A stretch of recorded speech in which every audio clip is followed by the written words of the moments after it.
What's up, guys? It's another day working on the DURAMAX. So I just got here and I'll show you what we're trying to get done today. Yesterday got all the fuel lines and fuel rail and injection lines pulled off. So right now I'm trying to get the Y bridge taken off without taking the turbo off. So there's a bolt behind that hard line that this red thing is touching right now. I'm gonna try to pull that. It's not looking too good, but I'm gonna try. And then there's two bolts. You can see in the front there's one here and one here. There are two bolts in that same location on the back. So I've got this ghetto like flexible extension thing with like a socket to hold the 1/4 inch drive because it needs to be a little bit longer, and then a 10 millimeter socket on the end. So I'm gonna try to flex this thing in there and pull that Y bridge out, and then hopefully we can do valve covers and exhaust manifolds and rocker arms, push rods, and then the heads should be ready to come off. So hopefully today we're gonna see. Depends how long all this stuff takes. Could take super long for these couple bolts. Maybe it'll be quick, but we're gonna find out. God, it looks so cool with nothing on it. There's so much stuff on a DURAMAX, you can't even really see the motor, so it's cool to see it. Okay, just a note to self, or note to anybody that wants to use one of these. If you buy the cheapest one they got, it will not work. This flexible thing just like twists on itself, which is like completely pointless. It doesn't put any torque on this end of the socket. It just twists the flexible thing that I'm holding right now. See, it kind of flexes like that, and it's just completely pointless. The more expensive ones were like super thick, and I don't think they would fit in between the turbo. Thick with 2 C's. I don't think they would fit in between the turbo and the Y bridge. That's why I honestly didn't buy the one that was like 15 bucks. It was like fat. But we're gonna go over here and see if Jesse's got like a 1/4 inch extension that's like pretty long. Here's a 3/8. Here's actually, yeah, that's a super long one. And then maybe a swivel, or like one of those weird sockets that are like rounded at the end so it can move a little bit.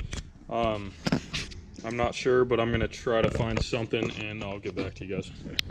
All right, so we got a 1/4 inch extension that's pretty long, maybe like a foot long, and then this small extension. It's like got rounded edges, so the socket can like barely swivel on that. Hopefully that is enough to get in the right spot for the bolt. We're gonna see what happens here. All right, guys, so I got the 1/4 inch on the 10 mil, and man, you can barely see it down there, but that right there is on the bolt, so I'm gonna try to break it free. Oh, it looks like it came free. Yep, and it's actually a stud with a nut on it, so we only have to pull it off like halfway and we'll be able to get the Y bridge out of there without taking the nut all the way off. Alright guys, we just pulled it off. It was kind of annoying. I actually did have to take this nut off, which is sitting down there, and there's like this foam stuff or something. I don't know if that's actually supposed to be there or not, but now I'm going to take the intake manifolds off, then injectors I'm going to pull out, and we're going to try to do the valve covers. But let me show you this Y bridge.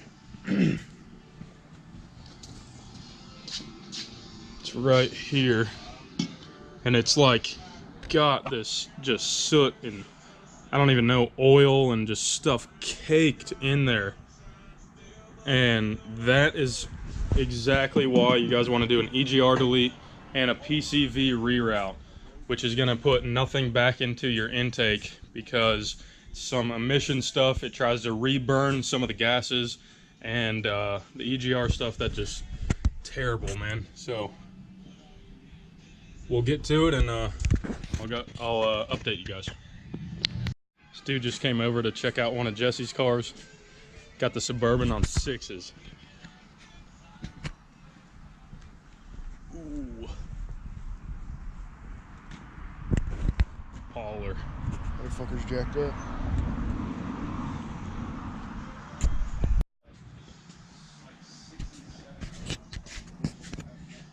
Where's his flashlight?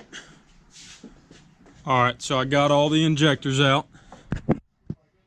You can see down in the hole right there, that's where one goes, that's where another one goes.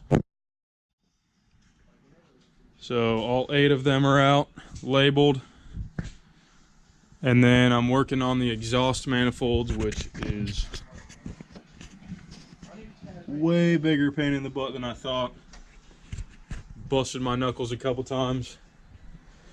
Had to take the heat shield off the hot side of the turbo.